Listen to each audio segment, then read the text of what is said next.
Boa noite a todos. Vamos lá então, vamos ver o que significa isso. É um tema recorrente nas casas espíritas, porque de tempos em tempos a gente precisa de revisar. Harmonia espiritual. E o que é harmonia? A harmonia são vem o conceito da música, porque a semana passada, a última vez que eu estive aqui, aliás, 15 dias atrás, eu falei a respeito do conceito de harmonia. A harmonia só existe quando tem a diferença em conjunto. Então, por exemplo, você tem uma orquestra de 50 instrumentos, cada um com seu som característico. A harmonia significa que quando o maestro puxa um acorde, um monte de instrumentos tocando, cada um com seu som característico, você escuta um som só, casado, um som em harmonia. Aqui, ó. Esse é um conceito. Então, o que é? Harmonia espiritual. O que significa harmonia espiritual? Harmonia íntima. A harmonia em que o espírito se encontra com todas as suas nuances, todas as suas diferenças interiores, em paz. Num som só, numa tônica só. Tudo que existe em nós, corpo, mente, espírito, está em harmonia, está em completo uníssono, na mesma rota. Agora, o que a gente precisa fazer para chegar à nossa harmonia espiritual? Primeiro, o ponto fundamental é o que é que faz barulho, o que é que desafina essa orquestra interior nossa? Na maioria quase que absoluta das vezes, é alguma coisa em que a gente não se perdoa. Por quê? Porque são os nossos equívocos, os nossos erros. Todas as vezes que a gente comete erros, esses erros cometidos passam a fazer um barulho, um ruído na nossa cabeça. Ou em forma de culpa, ou em forma de arrependimento, ou em forma de remorso, ou em forma de qualquer situação, e isso aí fica aquele barulhozinho atrapalhando a orquestra tocar afinadamente. Então, o primeiro passo que a gente tem que fazer, se perdoe.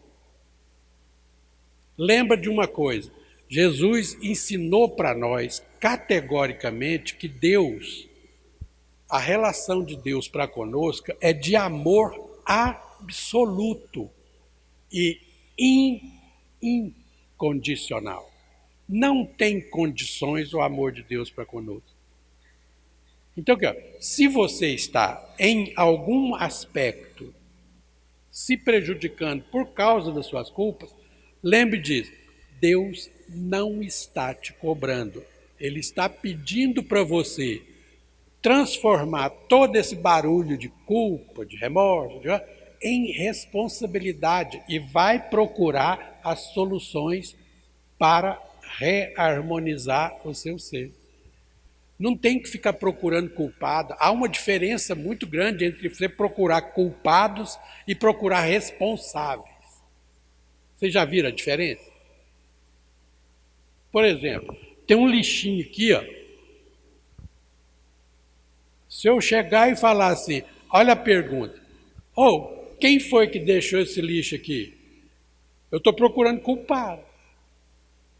A pergunta já está implícita, quem deixou esse lixo aqui? Como se eu já estivesse dando uma lição de moral, que aqui não é lugar de colocar lixo. Viu, Arnaud? Não. Obviamente, eu estou pegando isso como exemplo, viu, Arnaud? Fica quietinho aí. A questão é simples. A gente não pergunta dessa forma, a gente pergunta assim, gente, quem é o responsável para recolher o lixo? Tem um aqui. Livrei sua barra. Percebeu? É assim que a gente começa a entender que a vida que Deus colocou nós, a todos nós, aqui nesse universo de todo tamanho, para a gente desfrutar. Jesus faz questão de deixar isso claro a cada ensino dele. Eu vim para que tenhais vida e a tenhais em abundância. Não é mixaria, não. Na hora que você entender isso, você vai entender a maravilha que é viver sem culpas, apenas responsável pela sua trajetória evolutiva. Nós somos responsáveis. E ao longo das nossas responsabilidades, ao longo das nossas capacidades de assumir tarefas no nosso projeto evolutivo, a gente precisa de incorporar essas responsabilidades sem ficar presos aos nossos erros, mas sim aprender com os erros e catalogá-los, colocá-los na sua memória, para que toda vez que você estiver diante da mesma situação, você reconhece os caminhos que podem dar errado e os caminhos que, com certeza, você acertará. E aí segue e vai à luta, vai viver a vida, vai ser feliz, vai desfrutar de tudo que Deus colocou para nós.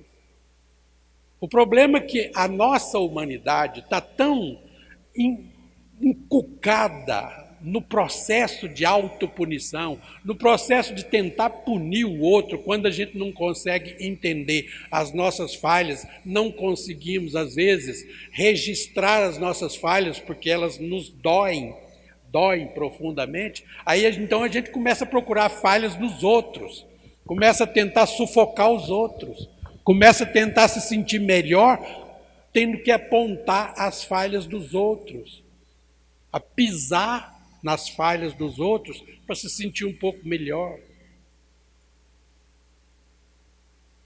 Primeiro passo para a harmonização efetiva, definitiva do nosso ser: perdoe as suas mágoas, as suas culpas, perdoe.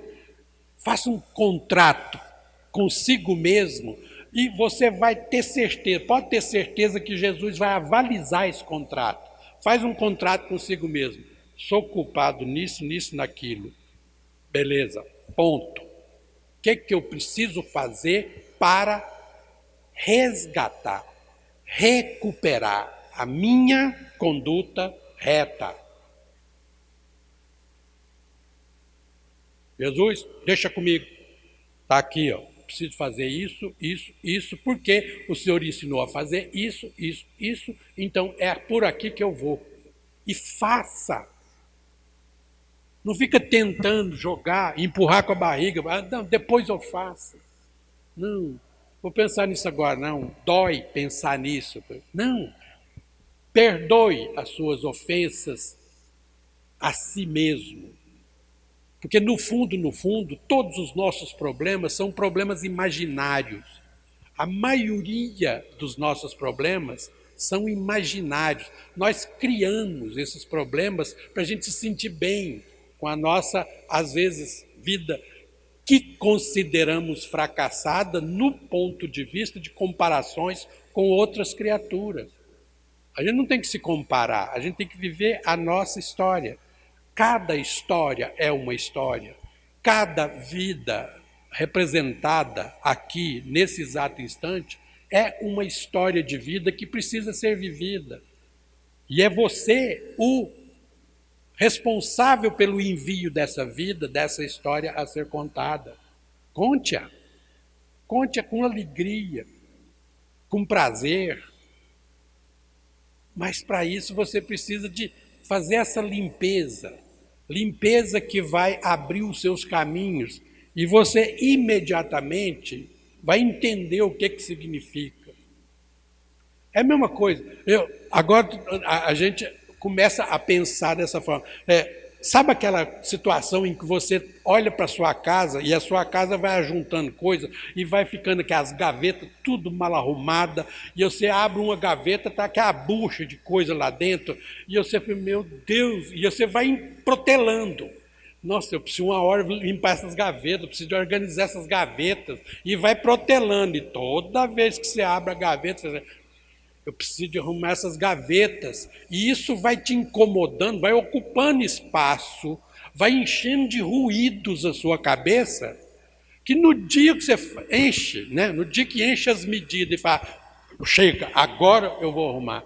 Aí pega o aspirador, vai lá, aspira e bota tudo arrumadinho. Ou dá um prazer no você organizar as coisas que você precisa organizar. E aí, às vezes, a gente fica até vigiando a gaveta. Quer ver quem vai abrir aqui agora? Para avacalhar tudo que eu fiz. É ou não é? Porque é prazeroso. Quando você organiza a sua vida, tanto externamente quanto internamente, é essa alegria, é esse prazer, é isso que vai te dar o quê? Pelo menos momentos de sentar na varanda e falar, agora eu posso ver a paisagem sem nada de barulho na minha cabeça. Posso até contar uma experiência para vocês. Minha esposa falava, né? Bem, tem uma torneira pingando ali. E eu já vou arrumar. Toda vez que ela falava na torneira, vinha senso de culpa, mas não sei o quê. Mas é porque a gente fica imaginando assim, é um serviço tão pequeno, é só pegar a chave, ir lá e torcer. Mas aí, como é fácil, você vai, deixa para depois, agora eu vou acabar de fazer isso aqui, agora acabar. E ela, 3 dias depois, bem, e a torneira? Continuou pingando. E aí, um belo dia, ela virou e falou assim, bem, a torneira está ficando perigosa. Porque quando você vai abrir ela está esguichando água e vai no motor da máquina de lavar. Aí eu já olhei no horizonte um princípio de prejuízo financeiro. Mesmo assim, ainda durou uns 6 meses para me pegar uma chave, um alicate, ir lá e torcer meia volta de uma porquinha que fica em cima dela.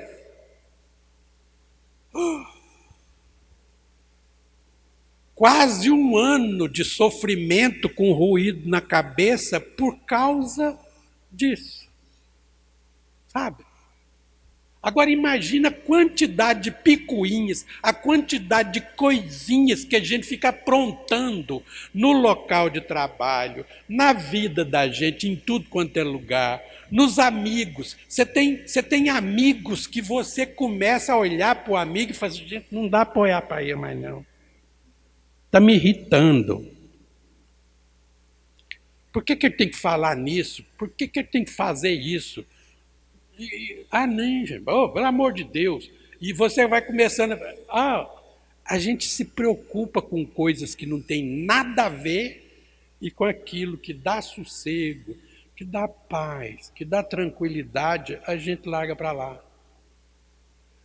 Que escolha é essa? Que escolha é essa que a gente está assumindo? Outro, trabalhando as emoções e sentimentos. Aqui. É outro campo. Quando chega nesse campo, então, meu Deus do céu, sabe? Você começa a olhar para as pessoas, principalmente em época de Natal. Vocês já perceberam que Natal, que era para ser uma festa extraordinária, uma festa gostosa, uma festa de celebração, uma festa de comemoração, né? Na data que escolheram para o aniversário de Jesus, fazer uma festa em homenagem a Jesus. Não, você vai em festa só para... fulano colocou uva passa de novo no arroz, olha que trem. Isso é para me implicar. Só pode ser para me implicar, porque eu já falei que não é para colocar a uva passa no arroz. E aquilo vai enchendo a cabeça da pessoa.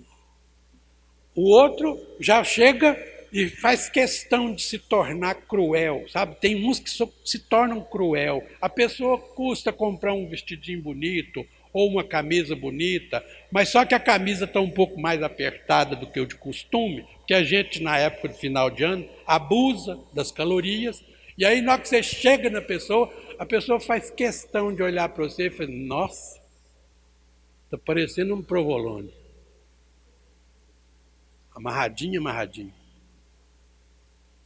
Isso é coisa para ficar marcado num psiquismo completamente infantilizado nas suas redes de emoções e sentimentos? Muito tempo, se você não tiver pelo menos a chance de ouvir uma palestra igual essa, que estou chamando a atenção para isso. Tem gente que vai para casa, guarda a camisa no guarda-roupa, e a camisa que faz a marca do provolone, que se ainda fosse uma marca de tanquinho, até que ainda valia, porque é aceito como ótimo, como um bom valor na sociedade. Mas não, ficou marcado, foi o amarradinho. Guarda no guarda-roupa e vai ficar lá 15 anos. E toda vez que você vai escolher uma camisa, você vai... Aquela desgraçada não tinha o direito de falar aquilo. E remói, e faz questão de sofrer tudo de novo.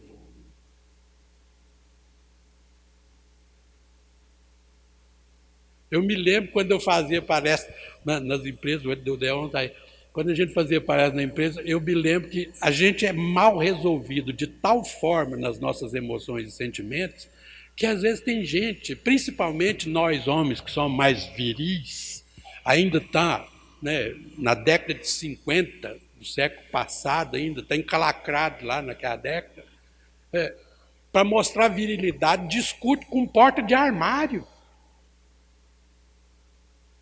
Eu era um desses. Cansei de discutir com porta de armário.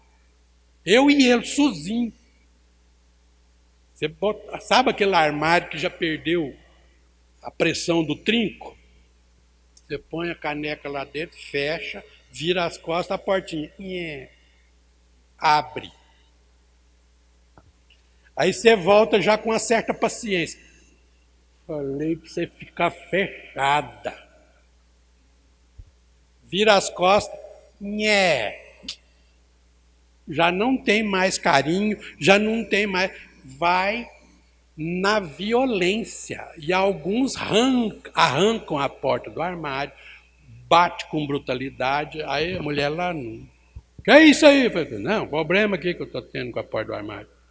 Eu e ela, nós estamos discutindo aqui. Chega a esse cúmulo. E aí, na hora que a gente chega no centro espírita, palestra de hoje, harmonia espiritual.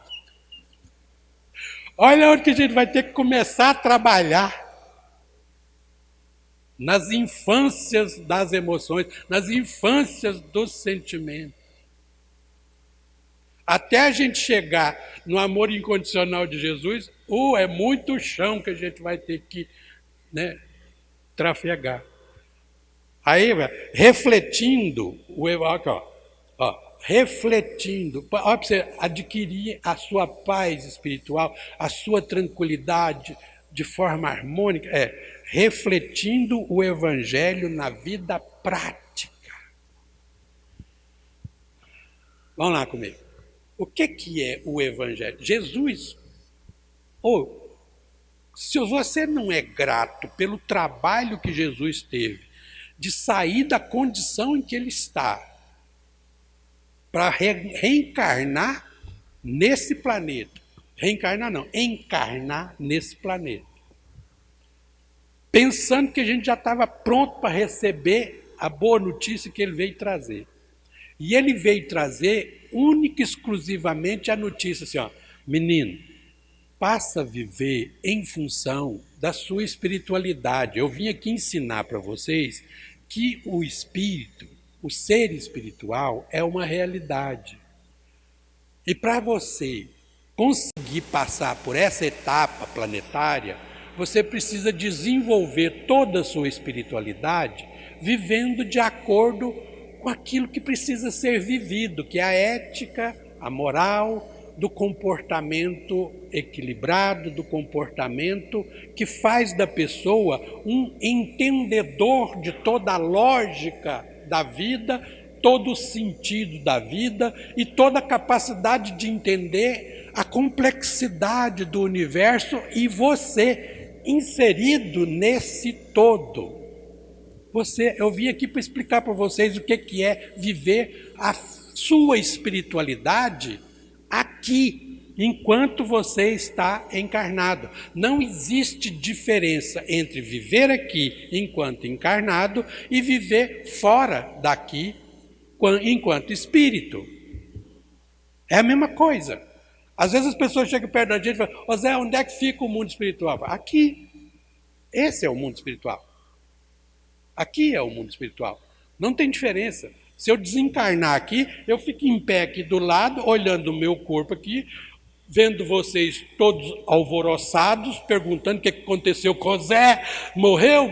O Arnoldo desesperado, vem cá, deixa eu limpar o lixo primeiro, porque senão... Deixa eu limpar o lixo primeiro, vem cá, olha, eu acho que desencarnou, gente, eu acho que desencarnou. Aí o alvoroço é maior e eu aqui, junto com outros espíritos, já vendo os espíritos, os amigos espirituais que estão aqui, falam: "Ô gente, eu acho que eu desencarnei mesmo. Tô aí, e aí, como é que tá? E aí, Zé, fez uma passagem boa?" Falou: "Ué, não sei, eu caí ali e pronto, estou aqui, do lado de cá." Essa é a história. Às vezes as pessoas ficam perguntando onde é que é o mundo espiritual, como se fosse alguma coisa lá. Lá onde? É aqui. Aqui interpenetra várias dimensões. E a gente pode usufruir de todas essas dimensões se a gente aguçar a nossa sensibilidade para interpretar todas as comunicações que podem chegar até nós. O intercâmbio é contínuo. Todos nós somos médiuns. Em algum grau, nós somos médiuns. O problema é que a gente acha que somos nós mesmos. A gente não dá valor nisso. A gente não dá valor na espiritualidade porque a gente separa vida e espírito. E acha que uma coisa não tem nada a ver com a outra. Junto e misturada. É linguagem da juventude. Estamos junto e misturado, todo mundo aqui e agora, vivendo fora do corpo ou no corpo.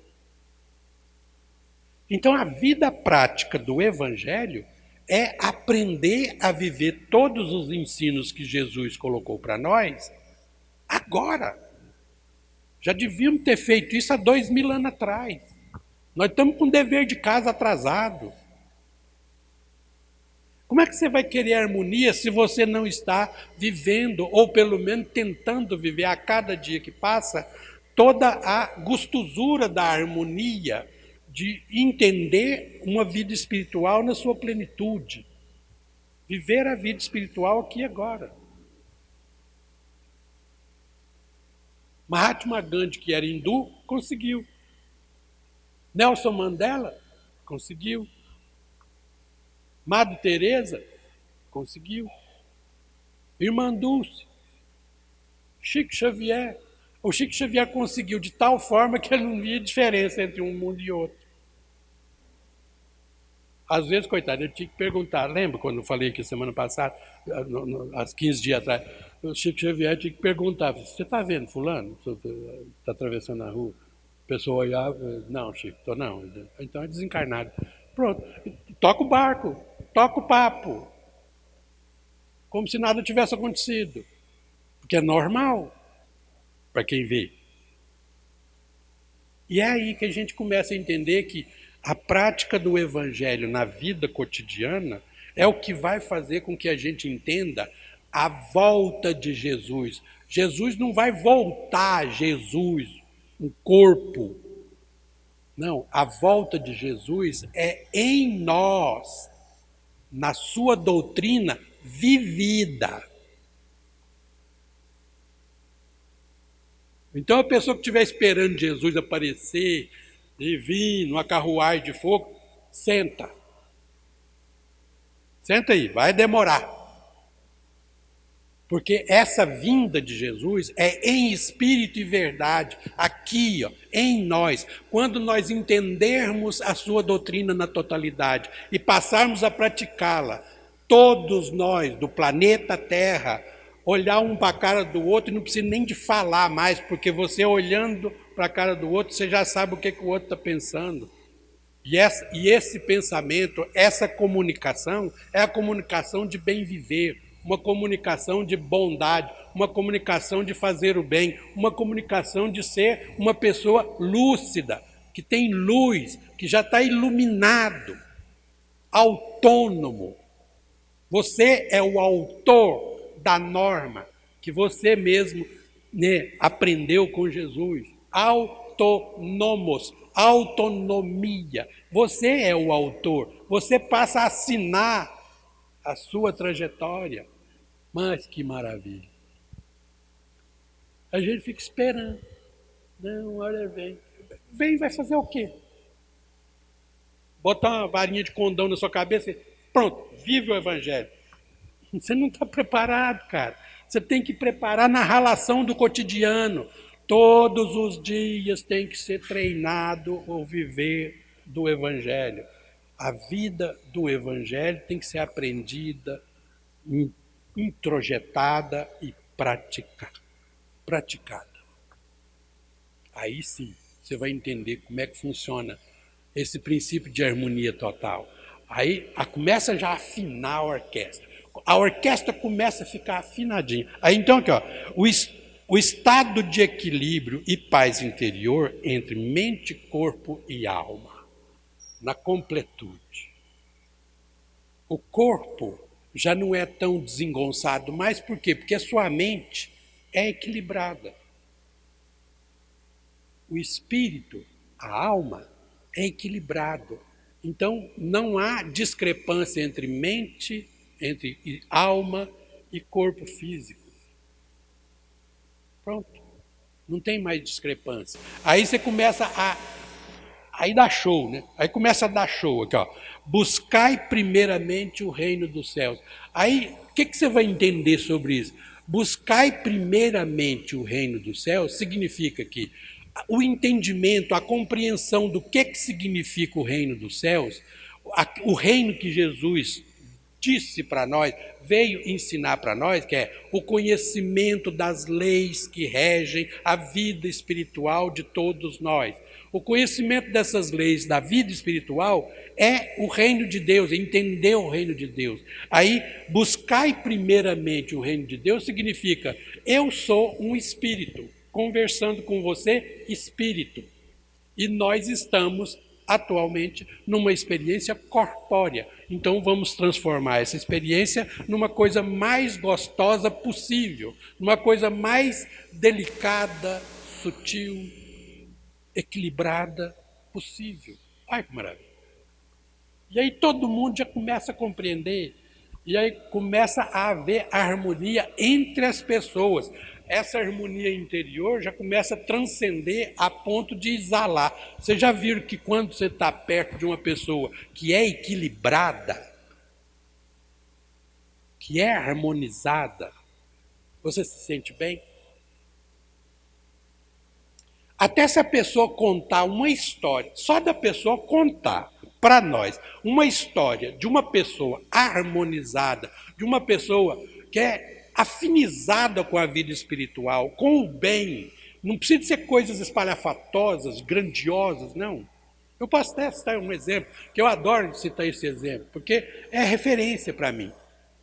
Vocês conheceram um tal de Donald Rich? Morava na Austrália, na beira daquele penhasco, chamado The Gap. Lembra? Na beira do penhasco, ele tinha a casa do outro lado da rua. E à beira do penhasco tinha uma cerca que era zona de segurança. Ele passou os últimos 45 anos da vida dele sentado na varanda com uma garrafa de café e umas xícaras, olhando. Às vezes com um binóculo. Quando ele percebia que alguém estava aproximando-se perigosamente do abismo, às vezes pulando a cerca de proteção, ele já ficava de olho, já ia se encaminhando como quem não quer nada, garrafinha debaixo do braço, uma xicrinha, chegava perto da pessoa, e aí? Tudo bom? Aceita um cafezinho? Um chá? Registrado 160 pessoas. Ele evitou o suicídio. Registrado. Mas as pessoas que conviviam com ele diziam que era mais de 500 pessoas. 40 anos. Evitou 500 pessoas a pular no precipício. Um ser humano em harmonia consigo mesmo, fazendo com que outros usufruíssem da sua harmonia. Só no papinho de vai que é mole, teretetê, teretetê, teretetê, já ia pegando no braço da pessoa, vamos lá para a varanda, é mais confortável. E só no teretetê, teretetê, a pessoa foi, Deus te ajude, vou embora. Faça. É simples. Viver em harmonia é isso. É aprender a ser um espírito na jornada enquanto encarnado. Na jornada agora, nesse exato instante, aprender a ser o que a gente é. Aí, buscai o equilíbrio íntimo sem se perder em buscas sem necessidades reais. Quantas coisas, eu vou perguntar, mas eu não quero que vocês respondam para mim, não. Responda para vocês mesmos. Eu já respondi as minhas. Quantas coisas durante o dia que você busca como se fosse extremamente necessário e depois você percebe que não tem nada a ver. Foi apenas perda de tempo. Quantas coisas a gente está buscando só pelo simples desejo, só desejo. Quer saciar o meu desejo. Quantas compras você já fez e na hora que chegou em casa, você percebe que foi por impulso, e aí joga aquilo em cima da cama e fala assim, gente do céu, onde eu taco a cabeça que eu comprei isso? Tem um colega meu que comprou um sapato cor-de-rosa com umas faixas verdes. Eu falei assim, você vai desfilar na Mangueira? Ele olhou para mim e falou assim, faz sentido. E foi se perguntar se era realmente necessário ele comprar aquele sapato. Eu falei, não sei porquê, Zé, mas na hora me deu uma necessidade de comprar esse sapato. O que é que você está querendo tapar? Olha, quanta coisa a gente ia resolver só com conhece-te a ti mesmo. Conhece o que são os seus reais desejos, o que significa esses desejos, o que esses desejos estão querendo tapar, o que é que você está querendo tapar com esse desejo. É mais fácil, às vezes, você humildemente falar, me dá um abraço aí, eu estou precisando de um abraço. É mais barato do que o sapato. Eu garanto que é mais barato que o sapato. Aí eu fui cruel. Eu perguntei, e agora o que você vai fazer com isso? Será que dá para pintar? Para aproveitar? Eu vou só, sei lá, tem uma tinta boa lá em casa. Se você quiser, não, vai lá e dá uma sprayzada aí. Se não sair, tá de boa. Ó, gente, buscar o equilíbrio tem a ver com todos esses detalhes que a gente às vezes pensa que não é significativo, mas às vezes são detalhes que estão dizendo para você, em alto e bom som, o que é que você precisa olhar para dentro de si mesmo e corrigir, tirar como instrumento que não está fazendo bem para a orquestra e descartar ou deixar até que algum instrumento novo apareça e faça conjunto com aquele som que você está tirando, porque está discrepando do todo. A harmonia se constrói assim, com sabedoria para distinguir o que está acontecendo no momento em que está acontecendo. E aí, ó, os desafios que aparecem a partir daí primeiro, entender por que você está tão estressado. O que é que te estressa? Por quê? Por que você está tão estressado? O que é que te causa ansiedade? São perguntinhas. Isso é dever de casa, viu, gente? Por que você está estressado? O que é que te estressa? Tem gente que liga, acorda de manhã, ainda nem abriu o olho direito, já pega o controle remoto e liga a televisão. E eu te garanto que não passa 30 segundos sem aparecer uma viatura de polícia. Pode ligar. De manhã, você ligou, ou está falando que alguém foi preso, ou está falando que está havendo uma batida, não sei ligar, tá? Ou está falando que está havendo alguma coisa. Vai aparecer ou uma ambulância ou uma viatura. E eu sei ali, você já começa se alimentando de coisas que fatalmente vai te estressar ao longo do dia. E aí você assiste aquilo, e aí você fica com aquela coisa assim de ruim demais. Nossa, alguma coisa que aperta o peito, já dá angústia. E aí você sai e vai para o trabalho. 5 minutos depois você já esqueceu daquilo. Mas a sensação de angústia continua. Você chega no seu local de trabalho, a primeira coisa que vai acontecer é você cumprimentar alguém dos seus colegas, e aí você já cumprimenta ele e fala assim, eu não sei, seu pai, acho que vai acontecer alguma coisa hoje, eu te contou uma sensação ruim. Ele esqueceu. Estresse. E aí eu pergunto é o seguinte, você consegue sobreviver sem a notícia que te fez estressar de manhã? Eu te respondo por mim. Há 5 anos que eu não assisto. E não morri nem um tiquinho até agora. E estou mais saudável. Você sabe o que eu acordo e faço de manhã? Uma dica. Cante. Eu preciso fazer exercício vocal. E aqueles exercícios vocal me estressam. Eu senti que estava me estressando, porque aqueles... Aí o que eu fiz? Boto um karaokê na frente e rasgo o gogó mesmo. E aí, canto umas 5 vezes a mesma música, depois eu faço questão de gravar, porque eu não vou escutar aquilo sozinho. E mando para os amigos, falei, escuta aí. Escuta aí. Nossa, desestressa, relaxa, faz o outro rir, porque na hora que o outro está escutando, você fala, Zé do céu, pelo amor de Deus, não me passa vergonha não, Zé. Vai cantar mal assim lá no galinheiro. E aí, o outro já tirou o quê? Algo que desopilou, fez rir.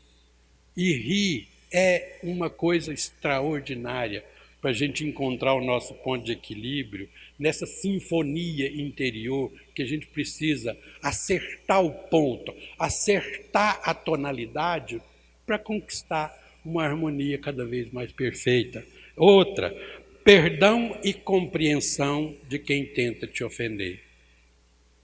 Primeiro, você não tem que entrar no jogo de ninguém. Segundo, a gente não tem que carregar fardo pesado que ninguém está carregando. Jesus foi claro. Se você quer vir após mim, tome a sua cruz e siga-me. Ele não falou para a gente tomar a sua cruz, a cruz do outro que está despeitado, a cruz do outro que está invejoso, a cruz do outro que é apenas cruel porque está querendo te amassar. Ele não falou isso não. Ele falou, é só a sua cruz, pega a sua e vem. E o que a gente quer é carregar a cruz para os outros. Deixa os outros com as cruzes deles. Eu, quando a pessoa está querendo me irritar, eu olho para a pessoa e falo, essa é sua, eu não vou nem me meter nisso. Não, me tira fora dessa. Fica aí, seus problemas. Nessa hora eu sou cada um com seus problemas, não tem nada a ver com isso. Fica aí. Porque eu não vou me estressar gastando um tempo precioso me ofendendo para depois ter que trabalhar essa ofensa dentro de mim, para depois de trabalhar essa ofensa dentro de mim, olhar para aquela criatura e falar, eu te perdoo, como se fosse superior a ele. Não, nem pego, não é para mim, não aceito, endereço errado, deixa eu quieto com a minha vida. Perdão e compreensão. Compreenda que o outro ainda precisa de te agredir, ou agredir alguém, ou agredir as pessoas, para que eles se sintam melhor. Então, às vezes, eu já até falo, não, beleza, deixa aí, vai deixar comigo, deixa que eu carrego. Oi, valeu, Deus te abençoe, vai em paz. Ele pensa que eu estou carregando na cruz dele, mas vai ficar lá onde é que ele colocou. Tomara que ele não anda muito, porque se ele andar muito, ele vai ter que voltar para buscar a cruz. Eu não vou carregar. Vocês vão? Alguém aqui quer carregar a cruz? De quem ofende a gente? Bom, então, grupos de pertencimento. Aqui, ó, maravilha. Uma das coisas mais gostosas é aprender a conviver. E aprender a conviver é fazer isso aqui, ó. Isso aqui é um grupo de convivência onde a gente se sente pertencente. Quando a gente tem isso, a gente já tem naturalmente uma certa segurança. E aí, a troca de ideias, a troca de experiência vai dando a gente cada vez mais força para a gente vencer as nossas mazelas interiores que tanto nos desafinam a orquestra. Então, ótimo, vamos aqui, ó, trocando ideias, uns ajudando os outros, e no instantinho a gente rompe e vai até lá na frente. A vida é assim.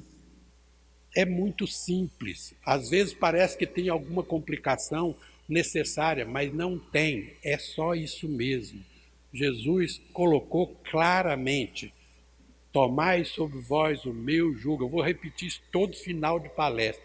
Tomai sobre vós o meu jugo.